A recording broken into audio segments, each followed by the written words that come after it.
غامدی۔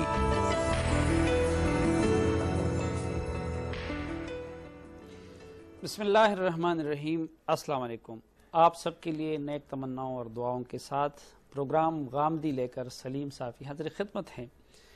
ناظرین، تشریف رکھتے ہیں آج کے پروگرام میں بھی محترم جاوید احمد غامدی صاحب، اور آج کے پروگرام میں ان سے بات ہوگی جمہوریت، خلافت اور سیاست سے متعلق۔ جاوید صاحب، آپ بار بار زور دیتے ہیں اس بات پہ کہ فلاں معاملے کا اس کا اختیار مسلمانوں کی ریاست اور حکومت کا ہے، اور پھر آپ حکومت سازی کے لیے بتاتے ہیں کہ صحیح طریقہ جو ہے وہ جمہوریت ہے۔ یہ بتائیے کہ یہ جمہوریت کو آپ نے کس طرح اسلام سے موافق پایا ہے؟ قرآن مجید یہی کہتا ہے۔ قرآن مجید نے جب مسلمانوں کے بارے میں یہ بات واضح کی کہ انہیں اقتدار حاصل ہونے والا ہے، تو ساتھ ہی یہ بتا دیا کہ اب ان کا نظم کس اصول پر قائم ہوگا۔ تو اس میں آپ دیکھیے سورہ شورى میں ارشاد فرمایا ہے کہ امرہم شورى بینہم، یعنی مسلمانوں کا نظم اجتماعی کسی خاندان کا حق نہیں ہے، کسی مامور من اللہ کا حق نہیں ہے، کسی فوجی جرنیل کا حق نہیں ہے، کسی بادشاہ کا حق نہیں ہے، کسی خاص طبقے کا حق نہیں ہے، کسی پوپ کا حق نہیں ہے، علماء کے طبقے کا حق نہیں ہے، بلکہ یہ امرہم شورى بینہم کے اصول پر قائم ہوگا۔ ان کا نظم اجتماعی ان کے باہمی مشورے سے قائم ہوگا۔ تو مسلمانوں کے باہمی مشورے سے، مسلمانوں کی باہمی رائے سے اس نظم کو وجود میں آنا چاہیے۔ یہ چیز خود قرآن نے بیان کر دی ہے، اور میں آپ سے یہ پوچھتا ہوں کہ اگر یہ اصول درست نہیں ہے، تھوڑی دیر کے لیے اس کو ایک طرف رکھ دیجئے، آپ مجھ سے اتفاق نہیں کرتے، تو آپ کے خیال میں حکومت کیسے قائم ہونی چاہیے؟ کس کو حق حاصل ہے؟ ایک بہت بڑا مسئلہ ہے نا۔ دیکھیے، میں نے شادی کی، شوہر کی حیثیت سے مجھے کچھ حقوق خدا کے دیے ہوئے تھے، حاصل ہو گئے۔ میں ان حقوق کو خدا کی طرف سے تفویض کردہ حقوق کے طور پر قبول کرتا ہوں، اور انہی حقوق کی بنیاد پر میں اپنا گھر چلاتا ہوں۔ مجھے اللہ تعالیٰ نے اولاد دی، باپ کی حیثیت مجھے حاصل ہو گئی۔ باپ کی کیا حیثیت ہے، اس کے پیچھے بھی خدا کی سینکشن ہے۔ جب آپ کسی جگہ کے بارے میں یہ فیصلہ کرتے ہیں کہ فلاں گروہ کو یا فلاں شخص کو یہاں اقتدار کا حق حاصل ہو گیا ہے، کس اصول پر کریں گے؟ دو ہی صورتیں ہو سکتی ہیں۔ یا تو آپ یہ کہیں گے کہ اللہ تعالیٰ آسمان سے کسی کا تقرر کرے گا، اس کے حق میں کوئی نص وجود میں آ جائے گی، یا یہ کہیں گے، اور یا دوسری بات کہیں گے، اور وہ یہ کہ لوگ اس کا انتخاب کریں گے۔ اس کے علاوہ کون سی صورت ہے؟ کیا آپ آج کے زمانے میں کھڑے ہو کے یہ کہنا چاہتے ہیں کہ لوگ فتوحات کے لیے نکلیں، جیسے پرانے زمانے میں اسکندر نکلتا تھا اور کبھی مسولینی اور ہٹلر نکل کھڑے ہوئے تھے، اور وہ لوگوں کے اوپر اپنی تلوار کے زور پر حکومت مسلط کر دیں؟ کیا یہ بات کہی جائے گی؟ تو میں آپ سے عرض کرتا ہوں، پھر موجودہ زمانے میں کسی مسولینی اور ہٹلر کو اپنا جتھا بنانے کی ضرورت نہیں پڑے گی۔ جیسے یہ جمہوری سسٹم جو ہے، یہ تو دور جدید کا اس کی اصطلاح ہے، اس کی پیداوار ہے، اور یہ تو مغرب کا دیا ہوا نظام ہے۔ اسلام کا کوئی یہ سسٹم تو نہیں ہے نا۔ آپ مجھے یہ بتائیے کہ خلفائے راشدین کس طریقے سے اقتدار تک پہنچے تھے؟ انہوں نے کوئی جتھا بنایا تھا، کوئی گروہ منظم کیا تھا، پھر وہ مدینے پر ٹر دوڑے تھے، پھر وہاں پر لوگوں کی نعشیں گری تھیں، اس کے بعد انہوں نے تخت اقتدار پر قبضہ کیا تھا؟ کیا ایسے ہوا تھا، یا لوگوں نے ان کا انتخاب کیا تھا؟ اس زمانے کی قبائلی روایت کے مطابق لوگوں نے ان کا انتخاب کیا تھا۔ خلفائے راشدین نے کیا سیاسی پارٹیاں بنائی تھی؟ کیا الیکشن لڑے تھے؟ کیا اسی طریقے سے سیاست انہوں نے کی تھی جس طریقے سے اس جمہوریت میں ہو رہی ہے؟ یہ سب چیزیں تو تمدنی ارتقاء کے ساتھ پیدا ہوئی ہیں۔ ان میں سے بعض چیزوں کو آپ قبول کر سکتے ہیں، بعض کی اصلاح کر سکتے ہیں۔ بنیادی اصول کیا ہے؟ لوگوں کا اعتماد حاصل ہونا چاہیے۔ لوگوں کے اعتماد کو حاصل کرنے کا کیا طریقہ آپ اختیار کریں گے؟ قبائلی دور میں آپ ایک طریقہ اختیار کرتے تھے، آج کے زمانے میں ایک دوسرا طریقہ اختیار کر رہے ہیں۔ اس سے کوئی بہتر طریقہ ایجاد کر لیجئے۔ اسلام کو طریقے سے دلچسپی نہیں ہے، لوگوں کا اعتماد حاصل ہونا چاہیے، لوگوں کو فیصلہ کرنا ہے کہ ان کا حکمران کون بنے گا۔ یہ بات قرآن مجید نے نہایت وضاحت سے بیان کر دی ہے، اور میں آپ کو توجہ دلاؤں گا کہ سیدنا عمر جیسے جلیل القدر شخصیت نے جب اقتدار سنبھالا اور ایک موقع پر انہوں نے محسوس کیا کہ لوگ سقیفہ بنی ساعدہ سے متعلق بعض باتیں کر رہے ہیں، تو انہوں نے خطبہ دیا۔ وہ خطبہ بخاری میں موجود ہے۔ اس میں انہوں نے خاص طور پر یہ بات بہت زور دے کر کہی کہ کوئی شخص کسی اقدام کے بارے میں کوئی غلط توجیہ کرنے کی کوشش نہ کرے۔ لا خلافت ام مشورۃ من المسلمین، مسلمانوں کی حکومت ان کی رائے کی بنیاد پر قائم ہوگی، ان کی رائے کی بنیاد پر قائم رہے گی، اس کے علاوہ کسی حکومت انہوں نے یہ کہا تھا نا، لا خلافت، لا جمہوریت تو نہیں کہا تھا نا، انہوں نے کہا تھا اسلام کا سسٹم تو خلافت ہے، جمہوریت تو نہیں ہے نا۔ بہت اچھا کیا آپ نے کہ یہ سوال اٹھا دیا۔ دیکھیے، خلافت کا مطلب ہے کہ کوئی اقتدار قائم نہیں ہوگا. عربی زبان میں لفظ خلیفہ جانشین کے معنی میں بھی استعمال ہوتا ہے, نائب کے معنی میں بھی استعمال ہوتا ہے, اور صاحب اقتدار کے معنی میں بھی استعمال ہوتا ہے. تو یہ لفظ ہے جو انہوں نے استعمال کیا تھا, لا خلافت مشورۃ من المسلمین. اس میں یہ اصول بیان کر دیا تھا. اس کے آگے وضاحت کر دی ہے کہ جمہوریت ہی بیان کر رہے ہیں کہ مسلمانوں کی رائے, ان کے مشورے کے بغیر کوئی حکومت قائم نہیں ہو سکتی. رسالت مآب صلی اللہ علیہ وسلم نے ہمیشہ یہی طریقہ اختیار کیا, اسی کی تلقین کی. چنانچہ یہ اسلام کا دیا ہوا اصول ہے. مغرب میں اس کے سوا کچھ نہیں ہوا کہ اس اصول کو سامنے رکھ کر انہوں نے ادارے بنائے ہیں, اور جس طرح سے باقی علوم میں ترقی ہوئی ہے اس میں بھی ترقی ہوئی ہے. نہیں جاوید صاحب, اگر خلافت جانشینی کا نام ہے تو پھر انبیاء کے جو جانشین ہیں وہ سلیم صافی جیسے لوگ تو نہیں ہے نا, وہ تو علماء ہیں نا. تو پھر تو اقتدار صرف علماء کا حق بن جاتا ہے نا, جن کو انبیاء کا ورثہ کہا گیا ہے. دیکھیے, انبیاء کی وراثت دو پہلوؤں سے منتقل ہوتی ہے. ایک ان کی وراثت ہے انذار, بشارت, تبلیغ اور دعوت کی وراثت, یہ علماء کو منتقل ہوتی ہے. اس کو قرآن نے بیان کر دیا ہے کہ کون سی وراثت کس کو منتقل ہونی ہے. انبیاء علیہم السلام کا اصلی منصب یہ بیان کیا گیا ہے کہ مبشرین و منذرین. چنانچہ علماء کے بارے میں قرآن مجید نے سورہ توبہ میں اعلان کر دیا کہ وہ لوگ جن کو اللہ توفیق دے کہ وہ دین میں بصیرت پیدا کریں, اس کا علم حاصل کریں, ان کی ذمہ داری کیا ہے؟ ان کی ذمہ داری یہ ہے کہ ینذروا قومہم, وہ اپنی قوم کو خبردار کریں. تو انبیاء کا انذار کا منصب علماء کو منتقل ہوتا ہے, اور اس میں وہ انبیاء کے یقیناً وارث ہیں. دوسری طرف اگر کسی پیغمبر نے اقتدار قائم کیا ہے تو اقتدار کے بعد آگے کس کو منتقل ہوگا, اس میں یہ اصول نہیں قائم کیا گیا کہ علماء کو منتقل ہو جائے گا, ورنہ پاپائیت قائم ہو جاتی. اس میں یہ اصول قائم کیا گیا کہ امرہم شورا بینہم, مسلمانوں کا اعتماد جس کو حاصل ہوگا وہ ان کی جانشینی سنبھالے گا. نہیں, لیکن اگر صرف مسلمانوں کی رائے کی بات ہو, آج اگر مسلمانوں کی اکثریت جو ہے ایک غیر مسلم کو حکمران بنانے کے حق میں رائے دے دے تو جمہوریت میں تو یہ بھی ہوتا ہے نا. یہ بات یہ ہے کہ تو کیا یہ اسلام کے اصولوں سے اگر مسلمان اس درجے تک پہنچ جائیں گے تو پھر آپ کے پاس کیا چارہ ہے, یعنی آپ کو کیا حق حاصل ہے؟ آپ مسلمانوں کے پاس جائیے اور ان کی اصلاح کیجیے. میں جو بات آپ پر واضح کرنے کی کوشش کر رہا ہوں وہ یہ ہے کہ جب آپ یہ گفتگو کرتے ہیں کہ اگر ایسا ہو جائے, سب مسلمان ایسے ہو جائیں, سوال یہ ہے کہ آپ کی یہ حیثیت کیا ہے کہ آپ اس کے بعد سب مسلمانوں کی مرضی کے خلاف کوئی اقدام کر ڈالیں؟ پھر آپ کو مسلمانوں ہی کو قائل کرنا ہوگا. میری حیثیت نہیں ہے, لیکن میں بات تو وہ کروں گا نا جو میرے اللہ نے اور میرے نبی نے مجھے بتائی ہے, جس نظام کو انہوں نے مجھے دیا ہے میں تو اس پہ اصرار کروں. بات کرنے سے تو آپ کو کوئی نہیں روکتا. میں بھی بات کرنے کا حق مانگ رہا ہوں اس قوم سے کہ جو میں صحیح سمجھتا ہوں مجھے اسے کہنے کا حق حاصل ہونا چاہیے. تو بات تو آپ ضرور کریں, آپ اقدام نہیں کر سکتے. آپ کو مسلمانوں کو قائل کرنا پڑے گا کہ تم غلط اقدام کر رہے ہو, تم نے غلط فیصلہ کیا ہے, تم اپنے نقطہ نظر کی تصحیح کرو.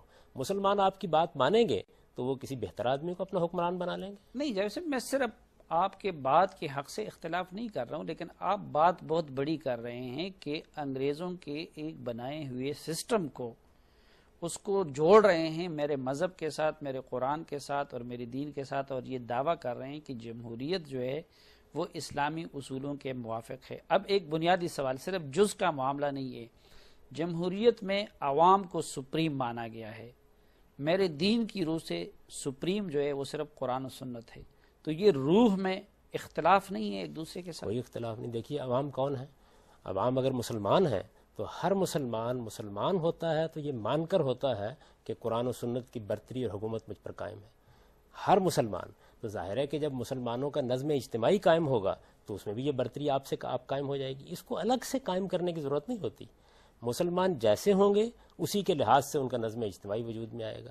آپ مسلمانوں سے بڑھ کر مسلمانوں کے خیر خواہ نہیں ہو سکتے. آپ کا کام یہ ہے کہ آپ انہیں قرآن و سنت کی طرف دعوت دیں. ان میں سے جتنا قرآن و سنت کی حکومت کو شخص تسلیم کرے گا, اشخاص کے مجموعے میں بھی اتنا ہی قرآن و سنت کی برتری قائم ہوگی. سسٹم کو میں غلط تو کہوں گا نا, میں یہ تو کہوں گا نا کہ وہ اسلام کے مطابق نہیں ہے. آپ لوگ تو یہ کر رہے ہیں کہ موجودہ جمہوری سسٹم کو اسلام کے اصولوں سے موافق قرار دے رہے ہیں. یہ بات یہ ہے کہ اسلام کا اصول کیا ہے, پہلے اس کو طے کر لینا چاہیے نا. اسلام کا اصول اگر کہیں قرآن و سنت میں یہ لکھا ہوا ہے کہ کوئی مامور من اللہ آسمان سے نازل ہوگا اور وہ حکومت سنبھالے گا تو مجھے بتا دیجئے کہاں لکھا ہوا ہے.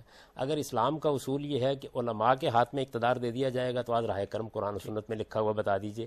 اگر قرآن و سنت نے یہ بات کہی ہے کہ امرہم شورا بینہم, مسلمانوں کا نظم اجتماعی ان کی رائے سے قائم ہوگا, تو میں آپ سے عرض کروں کہ تبلیغ و دعوت بھی تو دین کا نہیں، فرض ہے. لیکن وہ نہیں، لیکن یہاں پہ تو یہ بھی نہیں کہا گیا نا کہ جس سسٹم کی بنیاد جھوٹ پہ، رشوت پہ، سفارش پہ، دھوکے پہ، اس پہ استوار ہو، پیسے پہ، دولت پہ، لوٹ کے سوٹ پہ، اس کو آپ کس طرح اسلام سے موافق قرار دے سکتے ہیں؟ تو معاف کیجیے گا، کوئی اور سسٹم آپ لائیں گے اور اس کی بنیاد بھی اگر اسی پر قائم ہو گئی تو پھر کیا کریں گے؟ نہیں، میرا میں جو گزارش کر رہا تھا سسٹم وہی ہے. خلافت ہے نا، وہ تو کسی اس پہ بھی گفتگو کر لیتے ہیں، لیکن میں ایک بات عرض کر رہا تھا، اگر اجازت دیں تو اسے پایہ تکمیل تک پہنچا دوں. تبلیغ و دعوت اسلام کا حکم ہے. تبلیغ و دعوت کے ذرائع اس زمانے میں کیا تھے جب خدا کے پیغمبر تھے؟ وہ ذرائع یہ تھے کہ آپ کسی سے ملاقات کر لیں گے، کسی مجلس میں جا کے تقریر کر لیں گے، اپنی بات پہنچا دیں گے.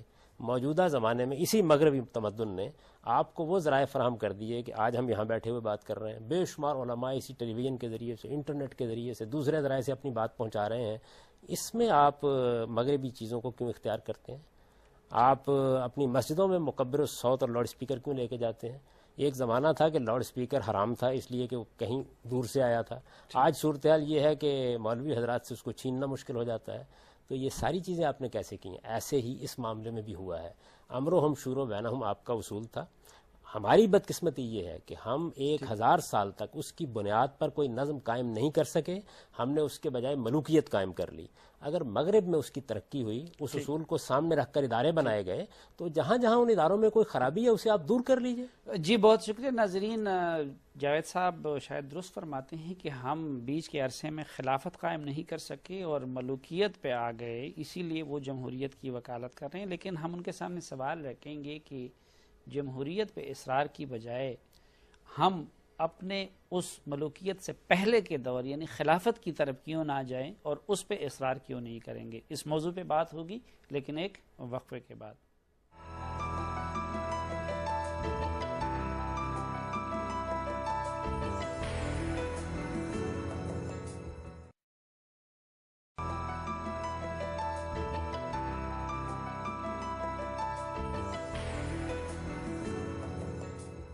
ایک بار پھر خوش آمدید کہتے ہیں آپ کو پروگرام غامدی میں، اور تشریف رکھتے ہیں میرے ساتھ جاوید احمد غامدی صاحب.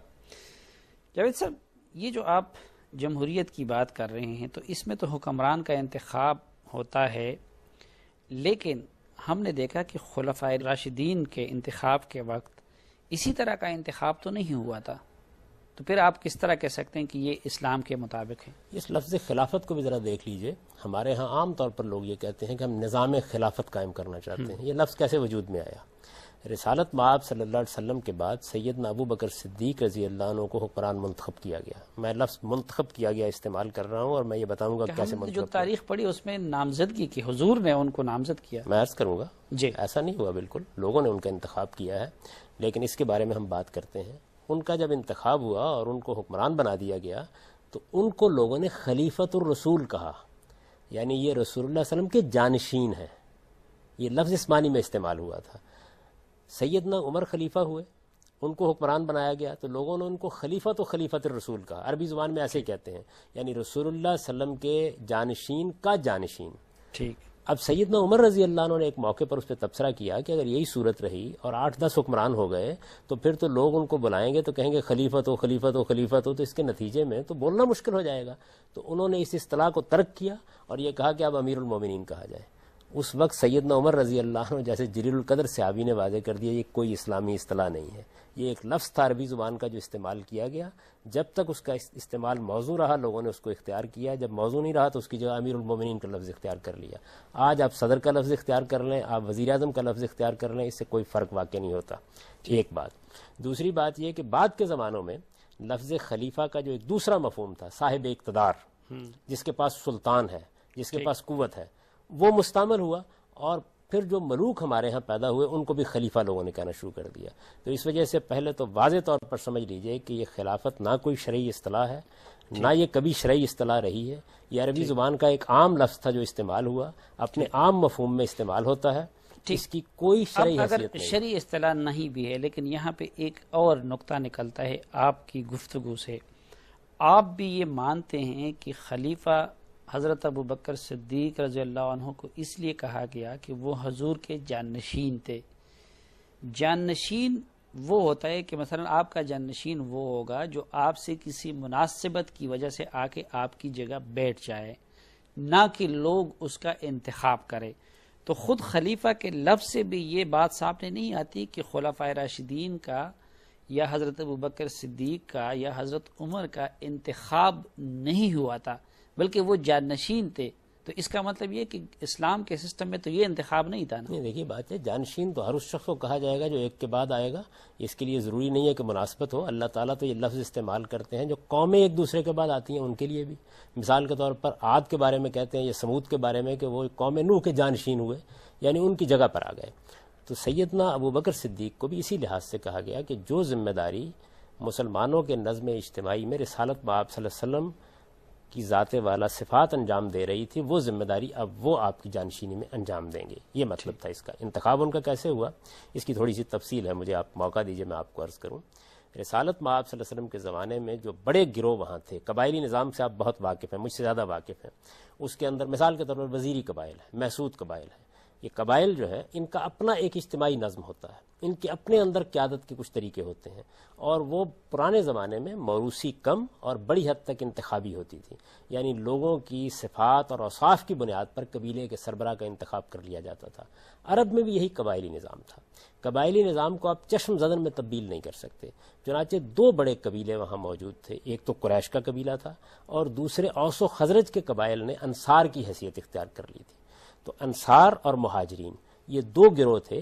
رسالت مآب صلی اللہ علیہ وسلم نے انہی کے اکابر کے مشورے سے ہمیشہ نظم حکومت چلایا. جب آپ کا آخری سال ہوا تو اب یہ سوال پیدا ہوا کہ حکومت اور اقتدار کس کو منتقل ہوگا. تو رسالت مآب صلی اللہ علیہ وسلم نے اس موقع پر یہ محسوس کر کے کہ میرے بعد کوئی نزاع نہ پیدا ہو جائے، اصول بھی بیان کیا اور فیصلہ بھی سنا دیا.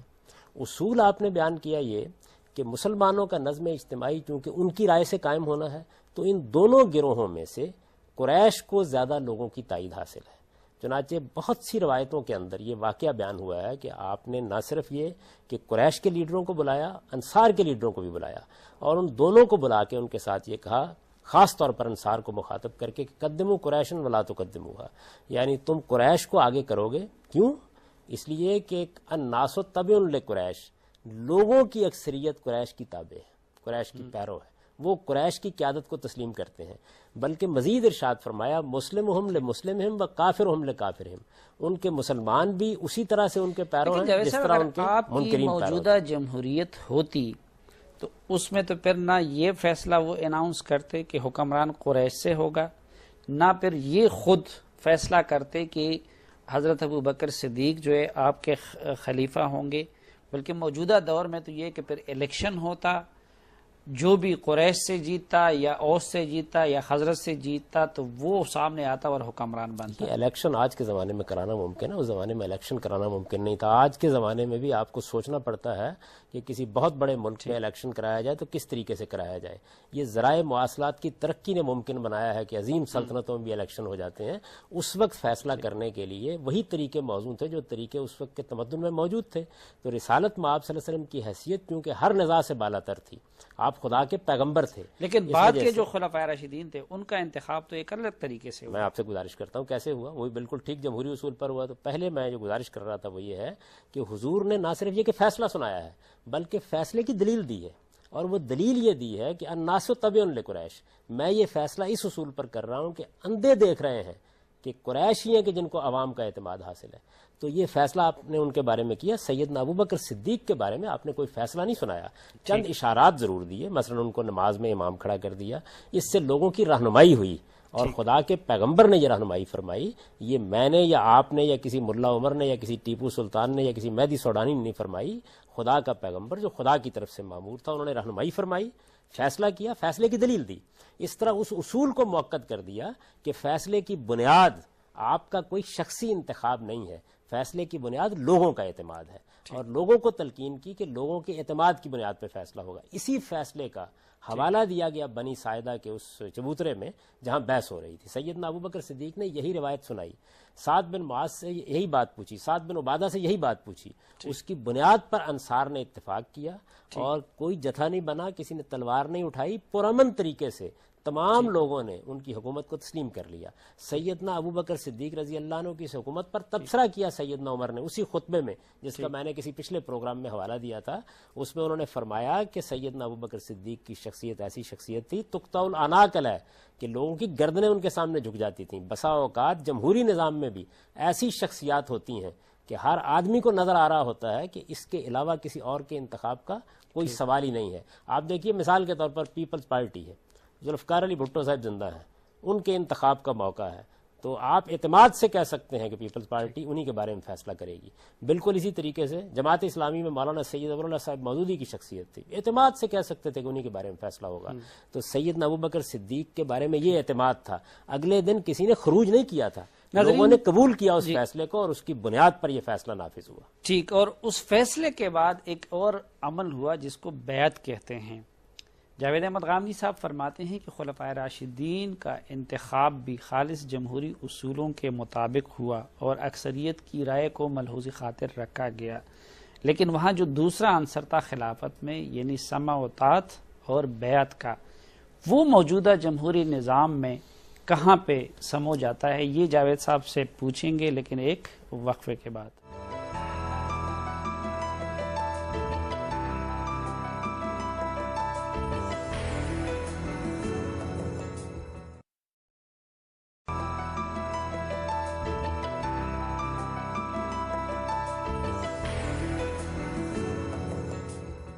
ایک بار پھر خوش آمدید کہتے ہیں آپ کو پروگرام غامدی میں. جاوید احمد غامدی صاحب, آپ کی بات اگر ہم مان بھی لیتے ہیں کہ خلفائے راشدین کا انتخاب بھی جمہوری طریقے سے ہوا, خلافت کا ایک دوسرا اہم جو عنصر ہے وہ ہے بیعت.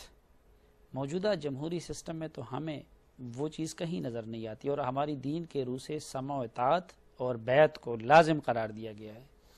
سمع و اطاعت تو لازم ہے, ہمیشہ سے لازم رہے گی. یہ صرف آپ کے دین میں لازم نہیں قرار دی گئی بلکہ ہر نظم حکومت میں لازم قرار دی جاتی ہے.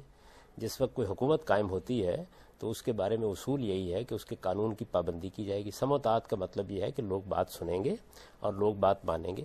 میں جب سرخ بتی کے اشارے پر اپنی گاڑی روکتا ہوں تو میں اصل میں سمع و اطاعت کر رہا ہوتا ہوں. میں جب حکومت پاکستان کے قوانین کی پابندی کرتا ہوں تو میں سمع و اطاعت کر رہا ہوتا ہوں. تو سمع و اطاعت تو حکومت کا لازمہ ہے, چنانچہ اس کا حکم ہمیں دینی حیثیت سے بھی دیا گیا ہے. سمع و اطاعت رسالت مآب صلی اللہ علیہ وسلم کی ایک اور حیثیت سے ہوتی ہے اور حکمرانوں کی ایک دوسری حیثیت سے ہوتی ہے.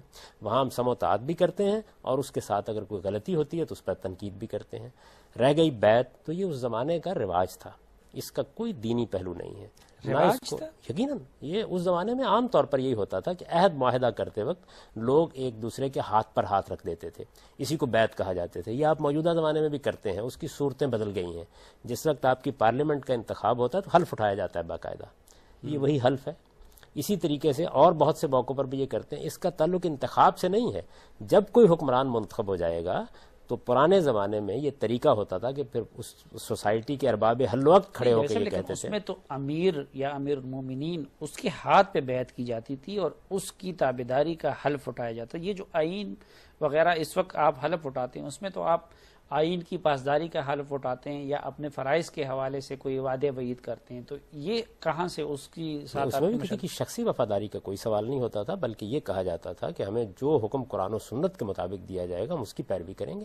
سیدنا ابو بکر صدیق رضی اللہ عنہ نے تو اپنے پہلے خطبے میں یہ بات واضح کر دی تھی اور یہ اصول قائم کر دیا گیا تھا کہ اللہ کی معصیت کے معاملے میں کسی کی اطاعت نہیں ہے. اطاعت تو اصل میں وہاں بھی قانون کی جاتی ہے, قرآن اور سنت کا قانون ہے اور اس کے تحت جو قانون سازی ہوتی ہے اسی کی اطاعت کی جاتی ہے. تو یہ اطاعت کا عہد ہے. جس وقت ہم انتخابات کرتے ہیں تو دیکھیے, مجھے انتخابات میں ہو سکتا ہے کہ ایک شخص سے اتفاق ہو, آپ کو ایک دوسرے شخص سے اتفاق ہو, ہم ووٹ دینے میں اختلاف کرتے ہیں. جب فیصلہ ہو جاتا ہے تو پھر سب اس حکم کو مانتے ہیں اور اس فیصلے کو تسلیم کر لیتے ہیں. فیصلے کو تسلیم کرنا یہی اصل میں بیعت و سمع و اطاعت ہے. آپ چاہیں تو ہاتھ پر ہاتھ رکھ کر لیں, چاہیں تو حلف اٹھا کے کر لیں. مثال دیکھیے, موجودہ زمانے میں جماعت اسلامی قائم ہوئی. جماعت اسلامی کے بارے میں یہ کہا جاتا ہے کہ وہ اسلامی اصولوں کے مطابق ایک نظم جماعت تھا جو قائم کیا گیا. اس میں مولانا سید ابو اللہ صاحب مودودی نے ہاتھ پر ہاتھ رکھ کر بیعت کرنے کی بجائے ایک دوسرا طریقہ اختیار کر لیا اور وہ حلف اٹھانے کا طریقہ ہے. اس کا رکن عہد رکنیت پر دستخط کرتا ہے اور حلف اٹھاتا ہے. تو یہ بات خود مولانا سید ابو اللہ صاحب مودودی کے عمل سے واضح ہو گئی کہ بیعت سمع و اطاعت کو اسلام کا حکم نہیں ہے. ایک اور حوالے سے موجودہ جمہوریت اور خلافت ایک دوسرے سے مختلف نظر آتے ہیں. خلافت میں امیر اور طاقت کا منبع ایک ہوا کرتا تھا. جو امیر المومنین بن جاتا تھا سب کچھ اس کی ذات کے گرد ہوتا تھا. ادھر بعض اوقات صدر الگ ہوتا ہے، پرائم منسٹر الگ ہوتا ہے، اختیارات بھی جو ہے وہ مختلف اداروں میں تقسیم ہو جاتے ہیں. تو اس لحاظ سے بھی یہ سسٹم خلافت کے خلاف نہیں ہے. دیکھیے یہ تمدنی ارتقاء ہے، اس میں کوئی چیز اسلام نے طے نہیں کر دی. خود سیدنا ابو بکر صدیق رضی اللہ عنہ، سیدنا عمر رضی اللہ عنہ کے زمانے میں بھی ایسا نہیں تھا کہ تمام اختیارات کا ارتکاز ایک ہی شخص میں تھا. ارباب حل وقت تھے، ان کے ساتھ مشورہ کیا جاتا تھا، رائے قائم کی جاتی تھی.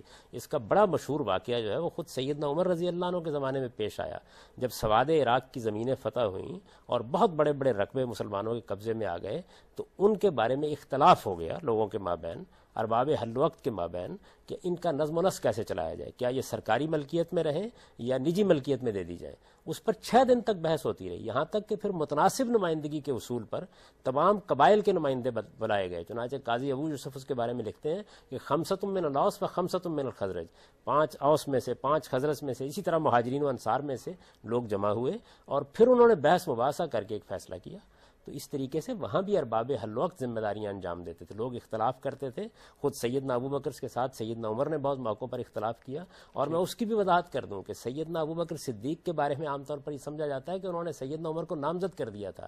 آپ ابن سعد کی تاریخ اٹھا کے دیکھیں، جب ان کے رخصت ہونے کا وقت آیا تو انہوں نے تمام ارباب حل وقت کو جمع کیا، ان کے ساتھ مشورہ کیا، اپنی تجویز ان کے سامنے رکھی، ان کی آراء سنی، ان کی اکثریت، بہت بڑی اکثریت نے ان کے حق میں رائے دی، اس کے بعد انہیں نامزد کیا. لیکن جاوید صاحب، خلافت میں سب سے زیادہ محاسبہ حکمران کا ہوتا تھا.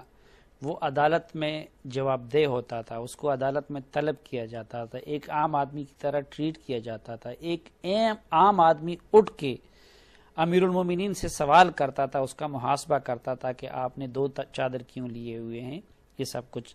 لیکن آپ کی جمہوریت میں اور موجودہ جمہوریت میں جو صدر بن جاتا ہے وہ قانون سے مبرہ ہو جاتا ہے، اس کو آپ عدالت میں طلب نہیں کر سکتے، اس کا وہ احتساب نہیں ہو سکتا. تو یہ اپنی روح کے لحاظ سے اسلام اور خلافت کے خلاف نہیں ہے یہ سسٹم؟ جو آپ کا جمہوری نظام ہے اس میں بہت سی چیزیں ہیں جو اسلام کے بھی خلاف ہیں، جو اسلام کی روح کے بھی خلاف ہیں، جو عام اخلاقی اصولوں کے بھی خلاف ہیں. ان کی اصلاح کرنی چاہیے. مثال کے طور پر مغربی ملکوں میں بہت سی جگہوں پر وزیر اعظم کو ہر عدالت میں طلب کیا جا سکتا ہے، اس کا محاسبہ کیا جا سکتا ہے. تو یہ تو کوئی جمہوریت کا لازمہ نہیں ہے. ایک تحفظ آپ کے سربراہ مملکت کو آپ کے آئین میں دیا گیا ہے، اس تحفظ کو بہت سی شرائط کے ساتھ مشروط ہونا چاہیے، اور میرے نزدیک جس طرح اس کو ایک عمومی اطلاق حاصل ہے وہ ختم کر دینا چاہیے. یہ میری بات کا یہ جو تحفظ ہے، آپ سمجھتے ہیں کہ یہ اسلام کے اصولوں کے منافی ہے؟ میں اس کو منافی سمجھتا ہوں. میرے خیال میں ایسا نہیں ہونا چاہیے.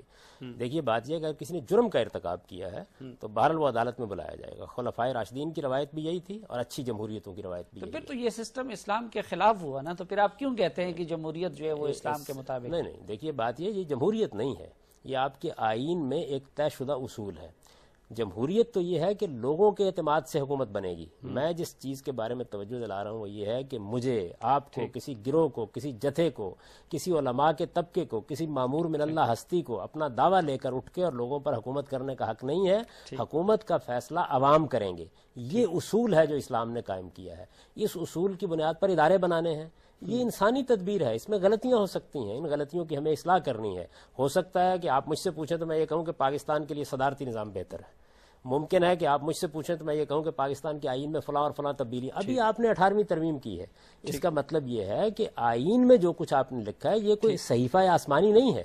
اس میں ترمیم ہو سکتی ہے، تبدیلی ہو سکتی ہے، تغیرات ہو سکتے ہیں. ناظرین، اگر جمہوریت اسلام سے مخالف نہیں ہے اصول لحاظ سے، تو پھر سوال یہ آتا ہے کہ کون سا سسٹم زیادہ اسلامی اصولوں کے قریب ہے، صدارتی یا پارلیمانی؟ اور یہ کہ اسلام میں سیاسی پارٹیوں کی کیا گنجائش ہے، اسلام اس کی اجازت دیتا ہے یا نہیں؟ یہ سوالات جاوید احمد غامدی صاحب کے سامنے رکھیں گے ایک وقفے کے بعد.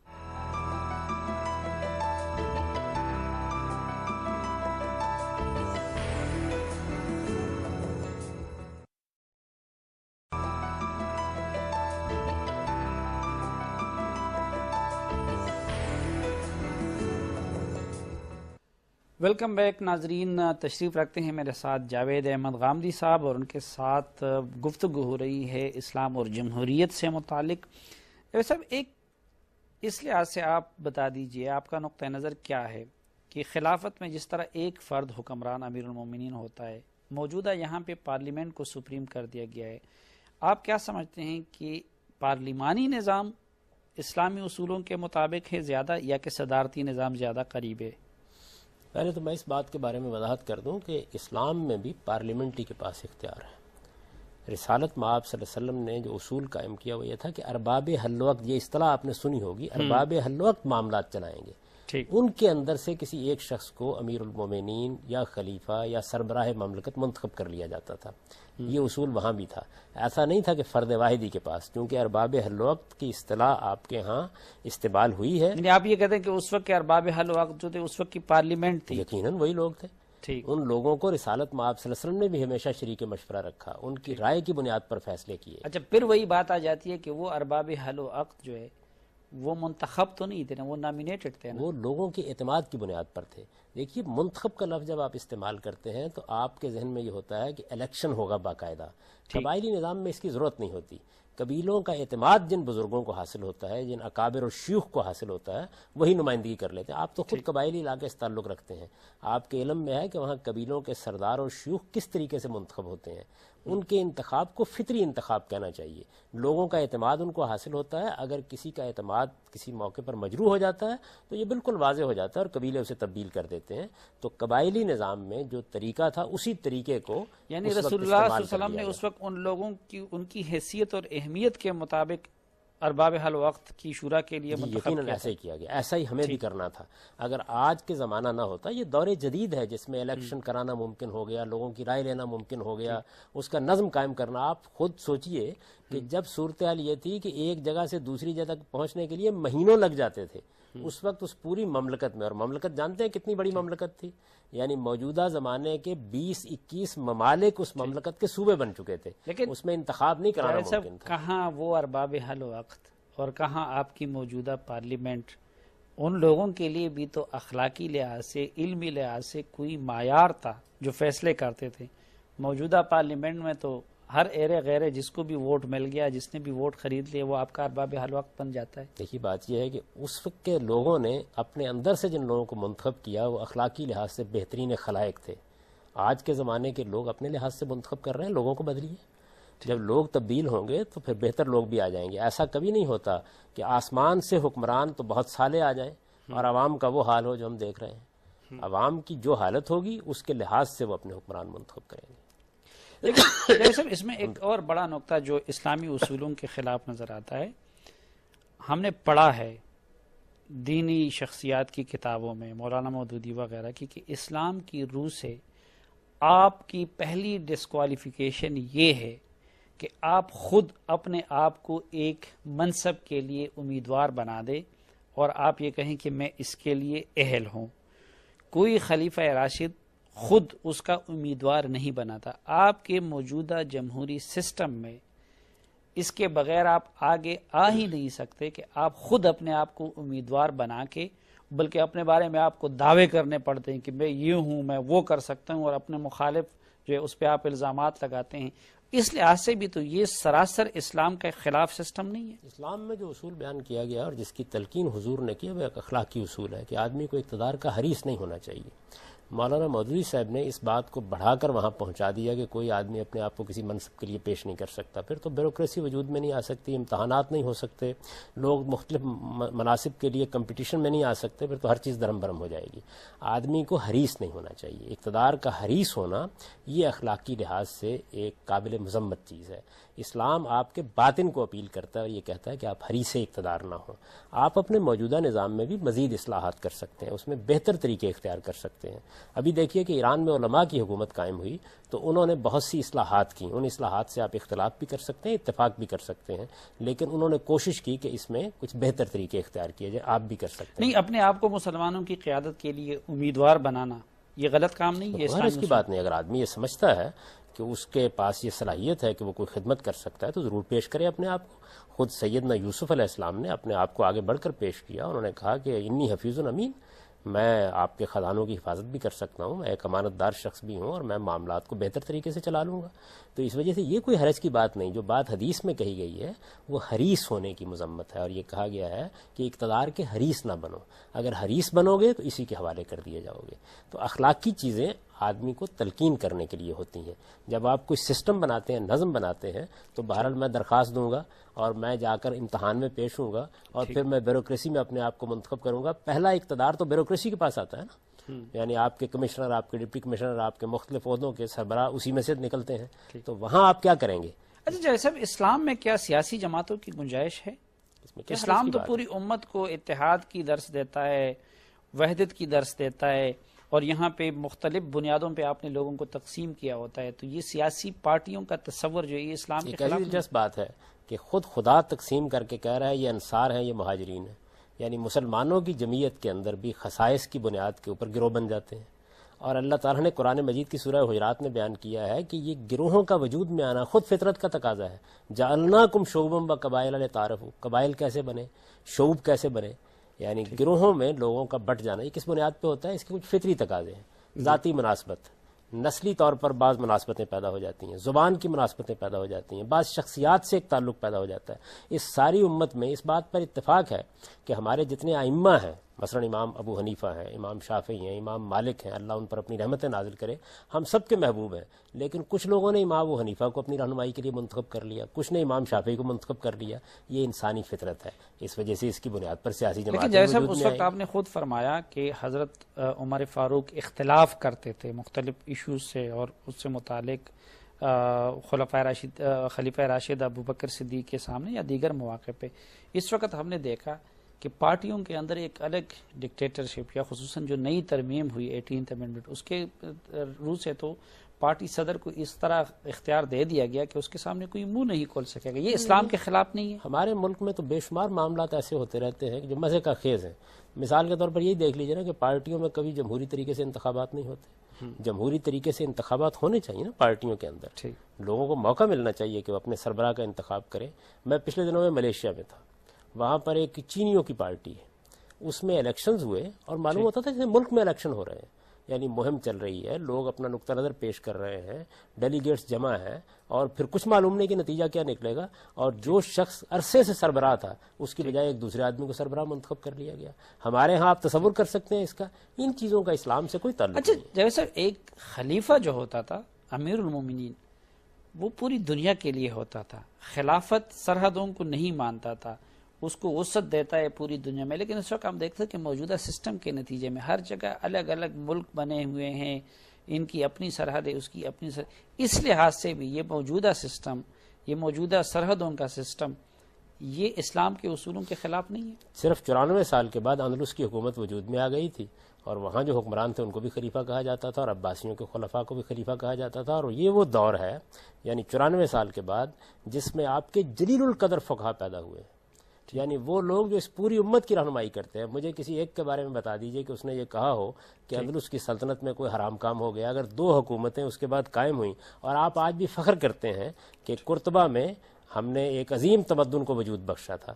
تو آج کے زمانے میں اگر 55 ممالک بن گئے، کوئی حرج کی بات نہیں، لیکن بڑی اچھی بات ہوگی کہ آپ اپنے اندر اتحاد پیدا کریں. آپ دیکھیں یورپی یونین متحد ہو رہی ہے، مسلمان بھی ہو سکتے ہیں. یہ ایک اچھی بات ضرور ہے، لیکن یہ کوئی دین کا مسئلہ نہیں ہے. بہت شکریہ جاوید احمد غامدی صاحب. ناظرین، گفتگو دلچسپ ہے لیکن وقت مزید اجازت نہیں دیتا. جاوید احمد غامدی صاحب کے شکریہ کے ساتھ اجازت لینا چاہوں گا آج کے پروگرام سے. انشاءاللہ زندگی رہی تو اگلے ہفتے نئے موضوعات کے ساتھ دوبارہ حاضر خدمت ہوں گے. تب تک کے لیے اجازت دیجیے. میری دعا ہے کہ آپ جہاں بھی رہیں خوش رہیں. اللہ حافظ.